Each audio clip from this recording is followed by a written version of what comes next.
Hey there, The Simpsons fans, and welcome back to The Simpsons official YouTube channel. Today, we're diving deep, and I mean really deep, into an episode that many consider to be one of the most profound in the show's entire history.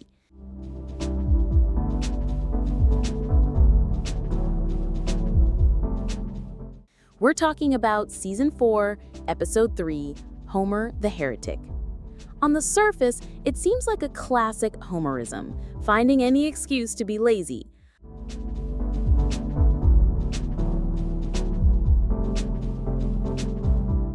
A blizzard is raging, and the last thing Homer wants to do is bundle up for a chilly sermon.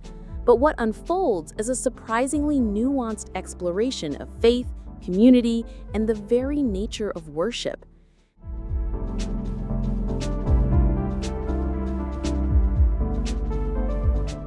This isn't just an episode about skipping church. It's an episode that quietly rewrites Homer's entire way of thinking. So, grab your comfiest couch, a donut or two, and let's unravel the layers of Homer the Heretic. The episode kicks off with a classic conflict. Marge, the devout churchgoer, trying to rally a reluctant Homer out of bed on a Sunday morning. Homer's decision to stay home sets the stage for a day of pure, unadulterated bliss. He wins a radio contest, finds a penny, and gets to watch football in his underwear.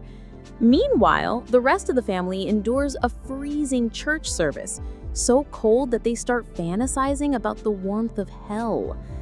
This initial setup is brilliant because it immediately puts the audience in a conflicted position. Homer's logic for staying home seems, well, logical.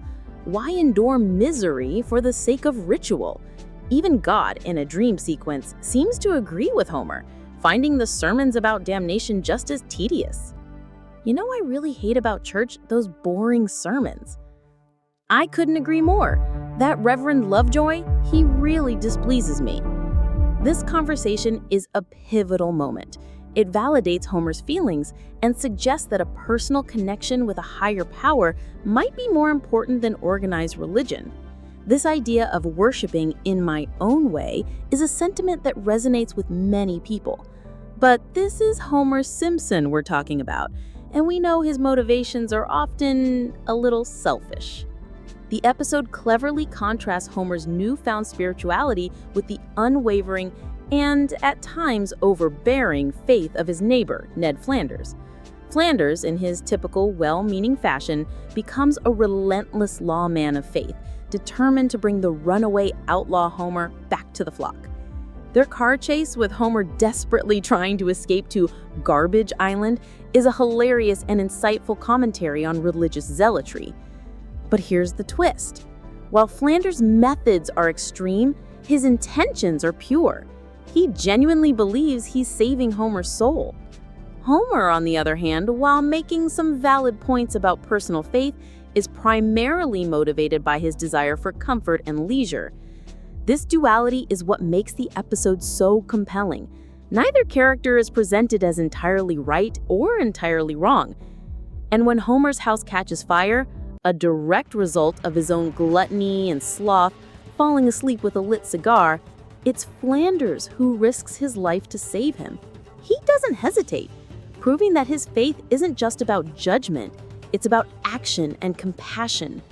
The fire and Homer's subsequent rescue by a multi-faith group of volunteer firefighters, including Krusty the Clown, Apu Nahasapi Petalan, and Principal Skinner, drives home the episode's central message. As Reverend Lovejoy eloquently puts it, faith can build communities and push people to do good things for each other, be they Christian, Jew, or miscellaneous. This is the core of Homer the Heretic. It's not about which religion is correct, but about the power of community and shared values to inspire good deeds. The episode doesn't provide a definitive answer to the how to worship debate. In fact, it intentionally leaves it open-ended. At the end of the episode, when Homer asks God for the meaning of life, the credits roll before we can hear the answer. This was a deliberate choice by the writers, letting the audience ponder the question for themselves. Now, no deep dive into a classic Simpsons episode would be complete without touching on some fan theories. One of the most famous theories surrounding Homer the Heretic is the Homer in a coma theory. In the episode, God tells Homer he has 6 months to live. Exactly 6 months later, in the episode So It's Come to This, a Simpsons clip show, Homer ends up in a coma after a prank by Bart goes wrong. The theory suggests that Homer never woke up from that coma, and the increasingly wacky and surreal episodes that follow are all just happening in his mind. While this has been debunked by the show's creators, it's a fascinating theory that adds another layer of intrigue to the episode. And here's a fun fact for you eagle-eyed viewers. Did you ever notice that God is one of the only characters in The Simpsons to have 5 fingers? This was a conscious decision by the animators to make him stand out as a divine figure. Though in the final scene of Homer the Heretic, he was unintentionally drawn with 4 fingers, a little animation slip-up. Also, when God mentions he has to appear on a tortilla in Mexico, that's a reference to real-life instances where people have claimed to see religious figures in their food.